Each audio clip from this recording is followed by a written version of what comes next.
Hello, and welcome to Totally Schway, a podcast about the DCAU and whatever the hell else I want it to be about. My name's Mary, My name is Luke. and today is a sunny day. Yeah, it is. Again, I think this is the second sunny day that we've had this week. Kind of, on and off. How are you today? I am well, thank you. Cool. Are you going to tell me how you are, or do you want me to actually explicitly ask? You can ask me if you like. How are you doing? I'm all right, Oh, good. I think. Good. Yeah. Yeah, great. Yeah, I think so. I'm going out with my best friend today. She's the only other person other than Luke in this world, or my mother-in-law. If she asked me, I'd go out with her, but like go out to town or whatever with her. But no anyone else. I'm like, I have lots of things to do. When in reality, I'm at home, probably either rewatching Grey's Anatomy or one of the other TV shows. Because that's totally lots of things to do. Anyway, do you have any news for me today?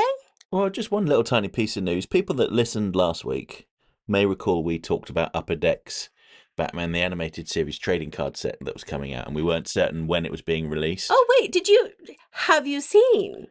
That's exactly what I was going into. Yeah. Yeah, so it turns out they were coming out a few days after we released that episode. So Mary and I pre-ordered 2 boxes. They came very quickly, actually. And we did like an unboxing video. I view it as a bonus episode of Totally Schway, completely unscripted. We were opening up, talking about the cards as we saw them. It kind of evolved a little bit into a bit of a review as well, because while some of the cards are really cool, some of them, the quality of the images are very low resolution and blurry. And, the point Mary made was if they couldn't get a decent enough asset, they shouldn't have used something blurry. True. So kind of mixed there. The cool thing about them is that there is a chance of getting autograph cards that have been signed by the surviving voice cast. We didn't get any spoilers. What I did get was a bunch of I've got Batman in my basement cards and Clayface cards. And I'm like, these boxes are really just trying to upset me, aren't they? Yes. So I've just spoiled the whole video, so you don't even need to watch it now. I have a little bit of news. You do? Yeah. It's not really DCAU related, but I mean, it's about Wonder Woman. As you guys probably know, I have started a collection of the DC Barbies. I've got quite a lot of them secondhand. Actually, I've got all of no, I've got Many. quite a lot of them secondhand, but I've had 3 brand new. And what's really cool is they had a Wonder Woman one come out to celebrate the 85th anniversary, and the shop called Argos here in the UK actually sold it. They had it in stock. Yeah, so I didn't have to order from the Mattel Creations website, which, by the way, pretty good website. I liked being part of the Barbie signature.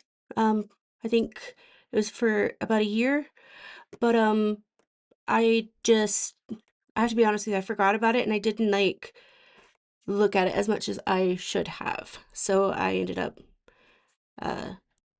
canceling my membership. But I had heard people talking about this, or read people talking about this, and I'm stoked because I was gonna order it from the US Amazon, but Argos had it. And it wasn't as expensive as I thought it was going to be. And the quality of this Barbie doll, as someone who was I think the early 90s to mid 90s Barbies were some of the best ones in terms of the style. You had different, you had different styles. There was almost something for everyone. And this Barbie doll reminds me of that. This Wonder Woman doll, I don't know what face they used, but whatever it is, It's beautiful. It's not, It looks a little like Linda Carter, doesn't it? yeah, it's not your typical, I like to say the Instagram baddie Barbie, because this looks like an actual person and it's beautiful. And they've even gone to the point of putting tights on them, um, like flesh tone tights, and it's amazing. And the lasso is actually movable, and it's so cool. I love it so much. And then the wrist. I don't know if all Barbies are like this now, but the wrist move. It's articulated. Yeah. So I'm putting you on the spot a little bit here, Mary. Don't feel like you have to do it just because I've put you on the spot publicly. But I think you should do a little short. Get our little photo box out again and just do a very brief short showing what you got, why you think it's cool. Yeah, I could probably do that tomorrow. Yeah, I think you should because I Yeah, want to after we get more go stuff like see that the done. movie. But another thing I wanted to mention about this is this one to me is it's a little different than the other like early 2000s, mid 2000s DC Barbies. Is this Barbie has muscle tone. And I didn't see that in the ones before. And I'm so stoked because this looks like an actual lady. Like it's amazing. Anyways, that's my my news. I just thought it was really cool because um I've always been a fan of Wonder Woman, and I've always been a fan of Barbie, and then having those two marry each other for yet another collaboration is it's so cool. And it just goes to show that you have two characters, Barbie and Wonder Woman, that are just so I don't need no man type of attitude, but still like, yeah, do you know what I mean? I do know what you mean. Um, but yeah, that's it. That's my news. Cool. So let's get to the topic at hand, shall we? What are we talking about this week? I mean, everyone knows because they've looked at the thumbnail and the title, but let's just treat it like a mystery. So today we're going to talk about the Justice League episode Legends. Yes. Not Legacy, because I kept thinking to myself like it was Legacy, but I know, yeah. I started thinking that as well. I was like, wait a minute, what was it called again? Yeah, even though we literally just watched it again. Yeah. So I have mixed thoughts on this one. Oh, really? Mm-hmm. Really? So you explain. So I liked the episode. I've always liked the episode Legends, but I feel like it just didn't. I don't know. There was just something about it that it was something missing, and I can't quite get it. And it might be. I've literally just had this thought come to my mind. It might be because I would have liked even more of the characters from that realm, The Justice Guild. Yeah. Mm. But yeah, I like everything in that episode is great. But I think it was missing something. Like maybe a character like actually I don't know. I think what you may be potentially articulating here is the fact that the Justice Guild characters are stand-ins for the characters of the Justice Society. No.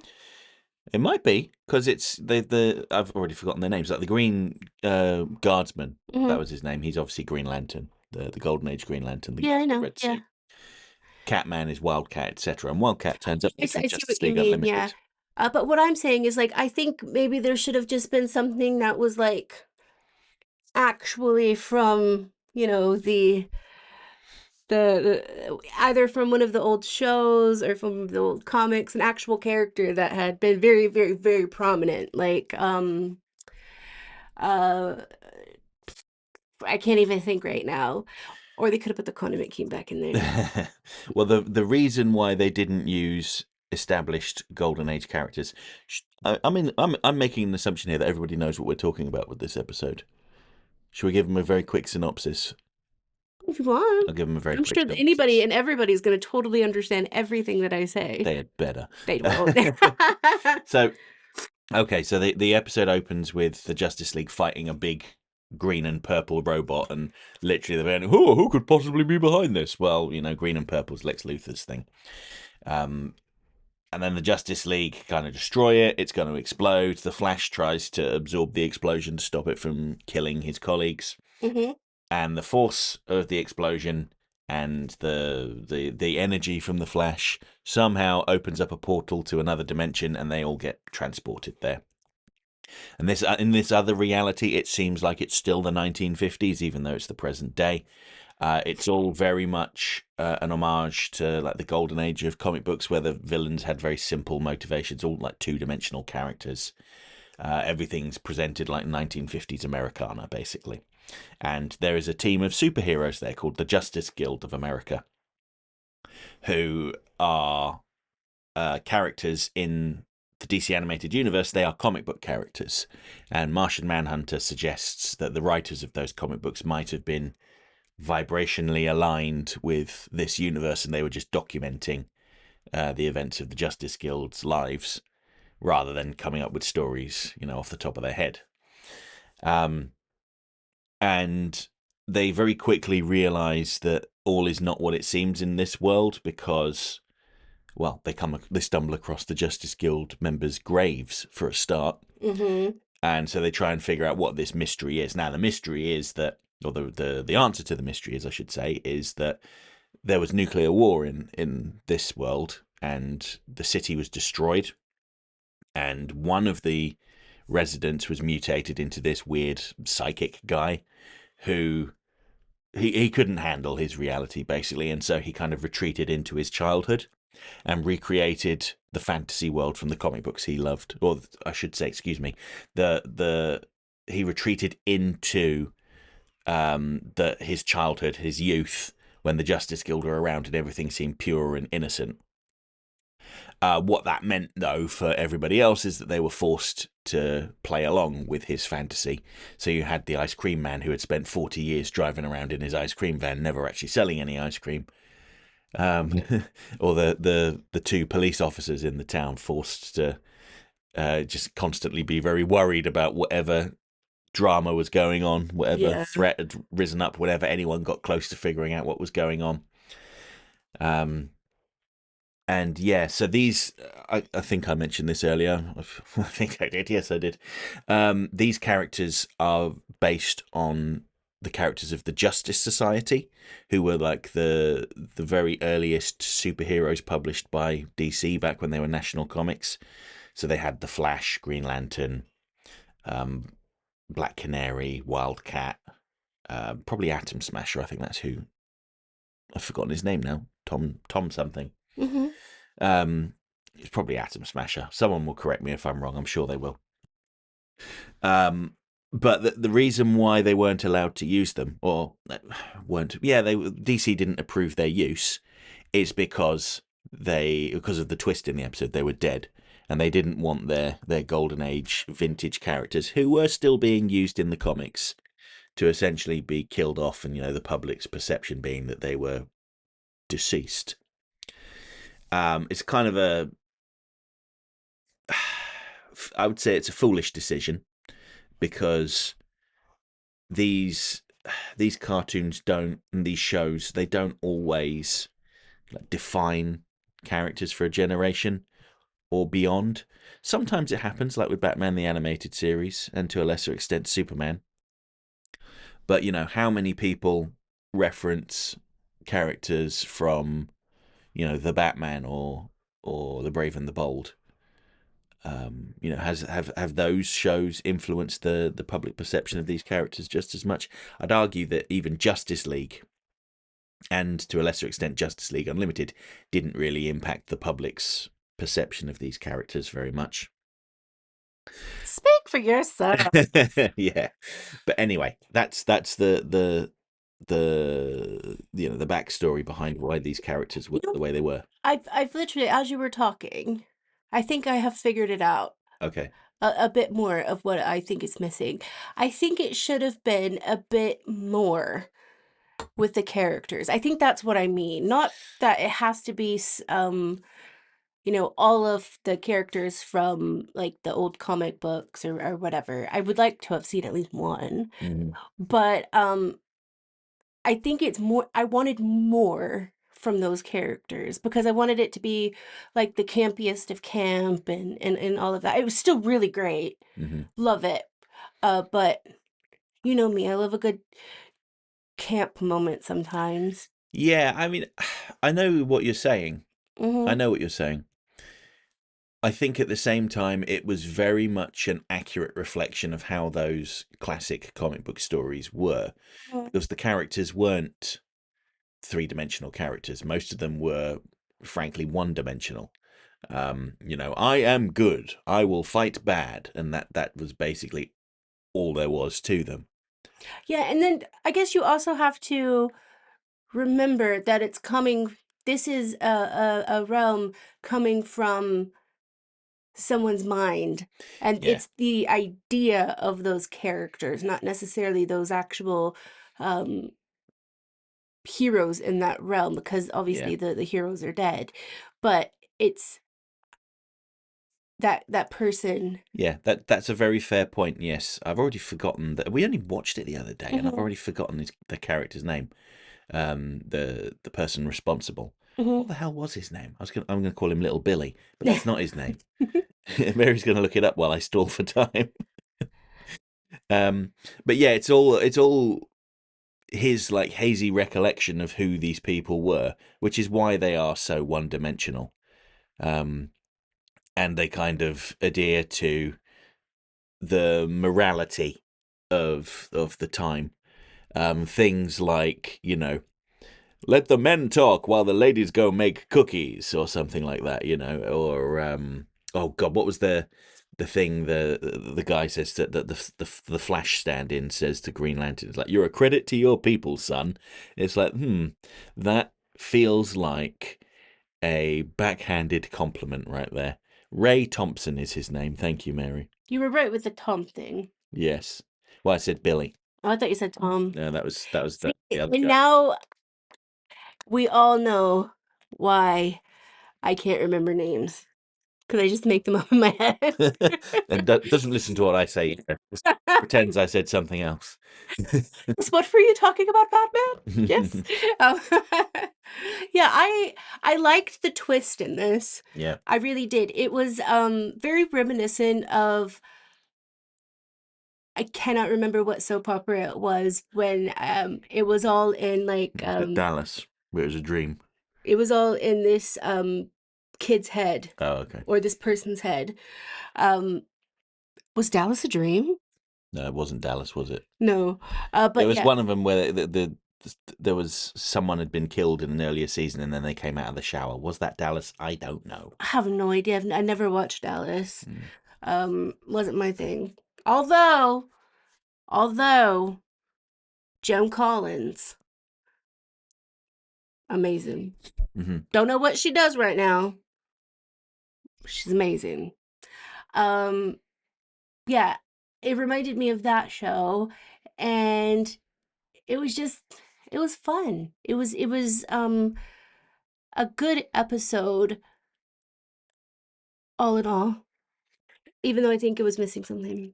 I really like that when the Justice Guild learn that they are not the Justice Guild, that they are figments of someone's imagination. Hmm. They roll with it. Yeah, They're not like, oh no, existential crisis. They're like, well, it doesn't matter. We're still the Justice Guild. you have to give credit to the writers for that. Yeah. Like you really do, because it's almost as if they had known someone with a like a neurodivergence or with some sort of thing going on in their head, which I'm trying to think of a specific one, but there's so many different things that it could be. But you can definitely see the care. What I think is like as I'll say it and I'll say it again. This show is written by people who care not only about the social climate, but also just people. like individual people. And it's lovely that, what year was this? 2002? Yeah, it would have been around then. Yeah, about 2002. And, it was kind of taboo to talk about, let's talk about autism for a sec. Like, that statement would have been, like saying like, oh, let's talk about autism for a sec. Mm-hmm. While we talk about this episode. Just that statement alone would have got somebody to turn the TV off, Mm-hmm. Whereas if you think about this, you can definitely see this being in someone's mind. Like, I don't know how to explain it because I'm not a doctor, but as someone who has that is neurodivergent and has quite a different imagination than a lot of people, um, it's just it's so good to see. Mm. Does that make sense? Yes. Do you know which character really gave me strong neurodivergent vibes? And obviously not Ray, because that's really obvious. The Flash. No, no. Well, actually, yes. I'm not even kidding. Tom Turbine, the scientist one. Because he's just like really matter of fact, really blunt, like, I've often theorized that there may be other dimensions out there vibrating at different frequencies, and I just so happen to have the machine that would allow us to traverse to these different dimensions. I've just never figured out the power source, but I've been tinkering away at this in the background all along. Yeah, see, that's one of the thousands of wonderful things about these shows is that I can see myself and you could see yourself and anybody could see a little bit of themselves in some of these characters and feel like it was taken care of. Mm. And not made fun of Yeah, or it's just matter of called fact. weird or strange or delusional. Mm. Like they're just, heroes and, people. I didn't think this would go to this topic, but yeah, it's very near and dear to me to try to find understanding of my own neurodivergence Mm. in media. And that might be one of the reasons, like when I first watched the show without even knowing that I had, something, that I liked this so much is because I was, even at the time I was searching for, I was searching for who I actually was in a society that wasn't really that accepting of someone being, as some of my teachers would always say to me, she's a little off. Or that I hate that phrase, touched. Mm. Um, even though I didn't have, learning disabilities or anything like that, they just thought I was weird because of the questions I asked and whatever. And then you have shows like this that kind of, I'm not sure if it was specifically written that way, but it's awesome that I can see a little bit of me in some of these characters, even, you know, 25 years on. Um, it's wonderful that, in 2026, we can go back to a show that was written in, 2001 and came out in 2002, and we can still see how absolutely touching this show is, especially with episodes like this. Are you going to remember this when there's a huge, massive dark side versus every superhero ever? Maybe not, but I do. Mm-hmm. I do. Yeah, it's very, very I hope touching I'm not episode. rambling too much. No, you're not at all. You're not at all. So there were a couple of things that I thought were noteworthy. Mm-hmm. Are you okay with me to move on? Well, yeah. Yeah.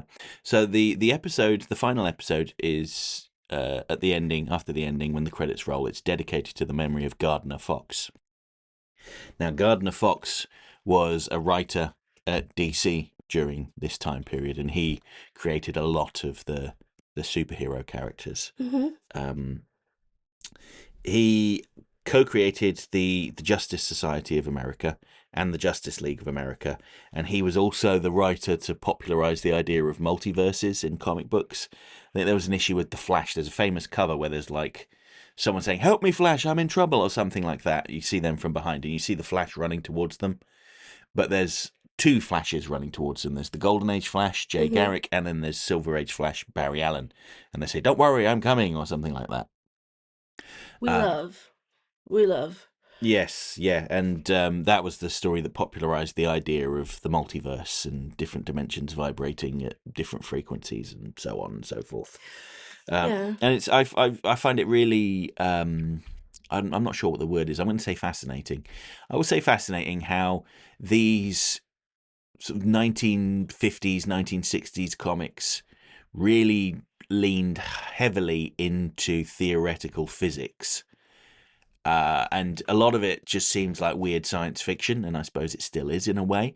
But they kind of helped popularize and make complex ideas about the existence, the human condition, our perception of reality. They kind of made it easy to digest and, I guess, popularized these complex ideas among children and young adults. And, Mm-hmm.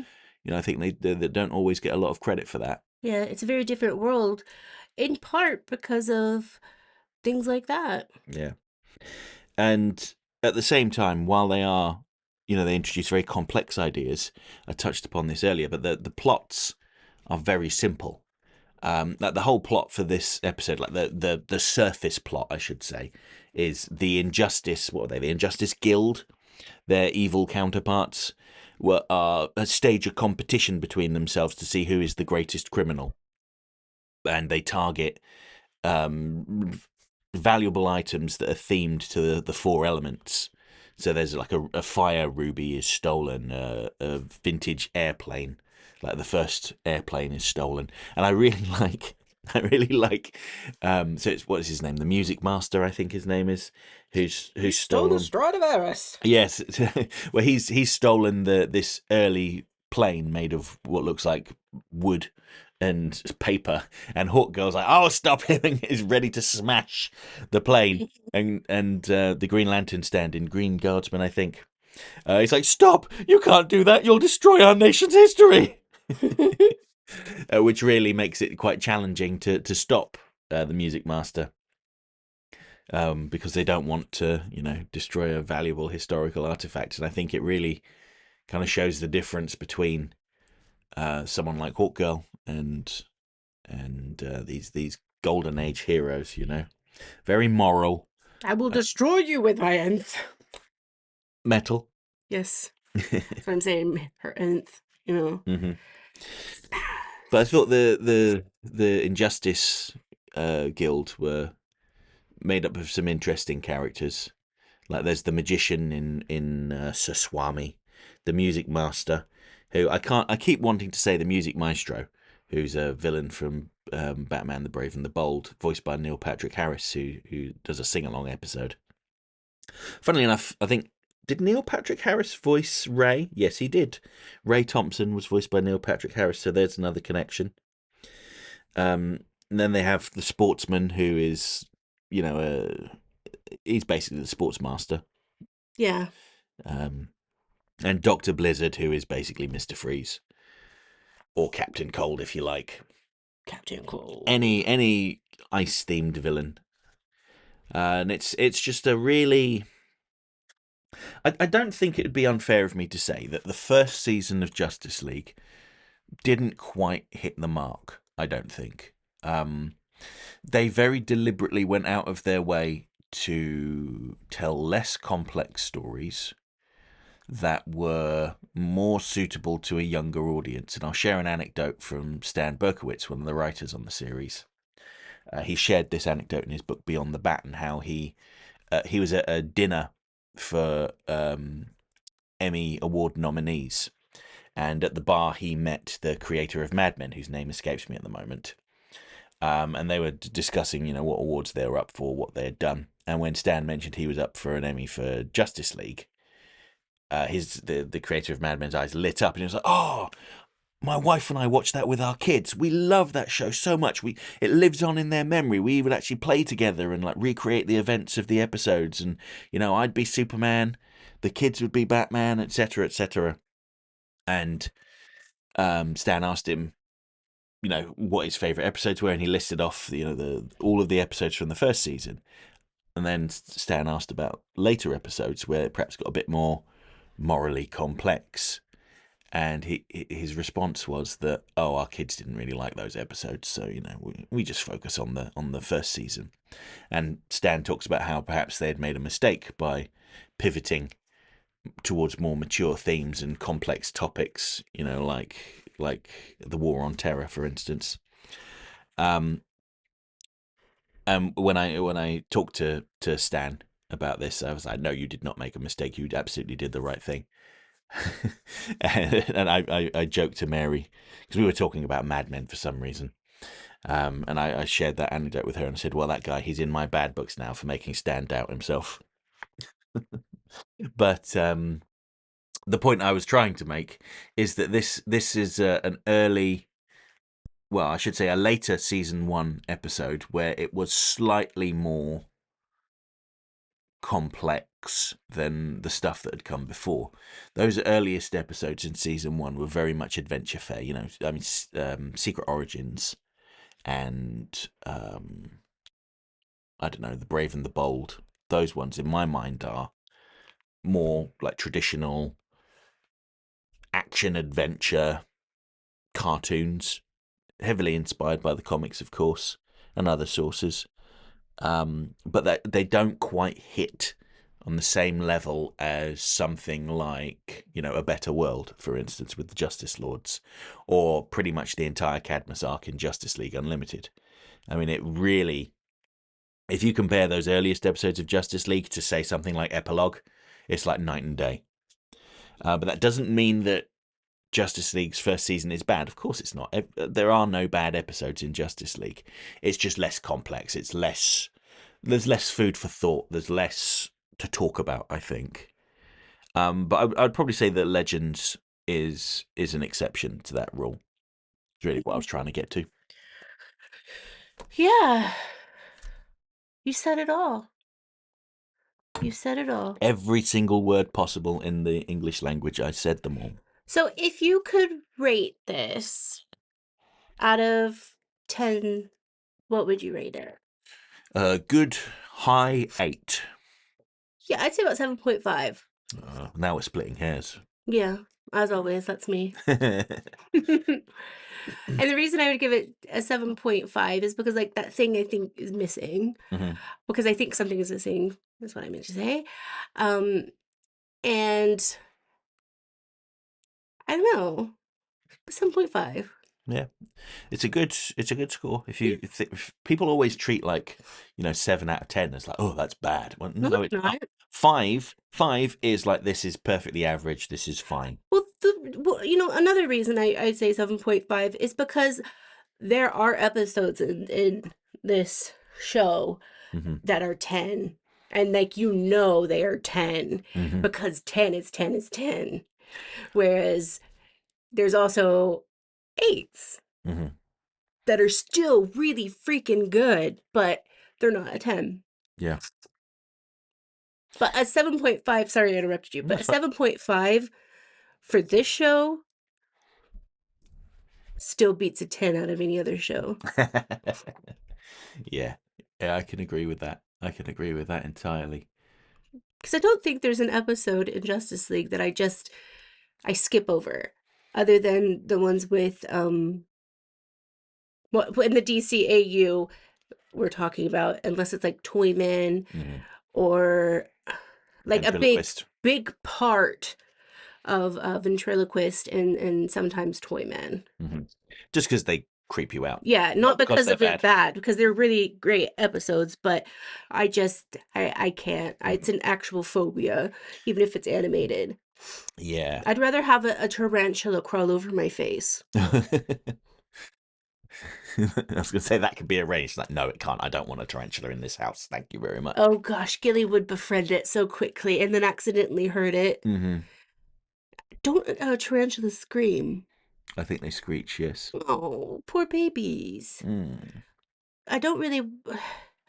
I don't like spiders, but I don't want them to be hurt. I just don't want to live with them. Mm-hmm. Like, I make you take them outside, don't I? Mm-hmm. Yep. and I get mad at the cats if they accidentally kill one. Although the one time there was a massive spider, they ran away from it. They did, yes. This was a spider that was so hefty that when I used a piece of paper to try and get it into a cup, when it fell into the cup, it made a clonk noise. Yeah. It was like an audible clonk. I was like, Yeah. oh, okay, you're a big spider. And then I just put it outside. But anyway. So when the spider revolution comes, they're going to come, they're gonna walk by us, look at us in the eyes, because they're gonna be able to talk by then. And they're gonna say, you get to live. You get to live. Yeah. Like, please take me. So yeah, do you have anything else to add about Legends? You know, one thing I probably should have mentioned earlier is that the character of the Catman, right? Mm-hmm. One of the things I like about him is, okay, yeah, he's Wildcat, but he's also got the personality to a certain extent of Adam West's Batman. Mm-hmm. I really like that. And his little cat car is like a motorbike with a little sidecar. I think that's really funny, and I don't know why it amuses me so, because it's fairly like straightforward. But there's a bit where they're chasing after. I think it's the sportsman who's driving the van. They're chasing after him, and he turns to Ray and says, take the wheel, Ray." And then just like this little handle pops out of the sidecar, and it's just like, that's so silly, and I love it. Would you drive that car? What, the motorbike with the sidecar? The cat car, yeah. Yeah, it's a motorbike, not a car. Well, the sidecar. Oh, I see. You want me sat in the sidecar Mm-hmm. steering things? Oh, yeah, I probably would. I don't know why I hesitated then, because why wouldn't I? There's no There's question about it. there's no shame in sitting in the sidecar. Yeah, there's no question about it. I would absolutely do that. Mhm. I'm not a fan of the bugs that would get on me, Mhm. but yeah, I would feel bad for every single bug. That's a weird thing, isn't it? This is why teachers called me weird. Because I was like, oh, there's bugs on the window shield. No, I'm sorry. We'll give you little Viking funerals when we pass a pond. Um, yeah, so this show, great episode. And yeah, I don't really have anything else to add to it. No, I don't think I do either. So all that is left to do now is say what we're talking about next time. Hmm. And we just looked at our recent podcast episodes, and we don't want to jump into the same show too quickly. So how about this, Mary? Speak for yourself. How about we talk about a episode of Static Shock? And I know when we watched the first episode of Static Shock, you said you didn't really care for the show all that much. But how about we talk about the first crossover episode with Batman, and that is the Static Shock episode, The Big Leagues. Sure. Don't sound too enthusiastic. I'm just looking at Gilly. Yeah. He mewed at the door because we had it shut, and he does not like when the office door is shut. He's like, "Meow," and now he's going to the back of the mic. He's rubbing his head against it, Mm-hmm. and he's got my attention, as you can tell. So catch us next week when we have the comments, and there's some big chicken news. Oh yes, there is some big chicken news, and a reminder to everybody: we try to record this episode, each episode of the podcast, I should say. We try to record each episode of the podcast on Saturday mornings. Sometimes we're late and we record it on Sunday mornings, but we try to get it done on Saturday morning. So if you want your comment read out on the next episode of Totally Schway Flipside, which is the podcast where we talk about what you have to say, get them in on Friday, by Friday. We love. Yeah. So we'll see you then. All right. I love you guys. Have a great day. Please be careful out there in the sun. Like I said in the past couple of episodes, the sun's out. Put your sunscreen on. SPF 30 and above, please. Preferably 50. um, if you're looking for a good recommendation, Garnier do a great one. Just saying. Drugstore and everything. And it doesn't break people out. Well, it doesn't break me out. All right, have a great day, y'all.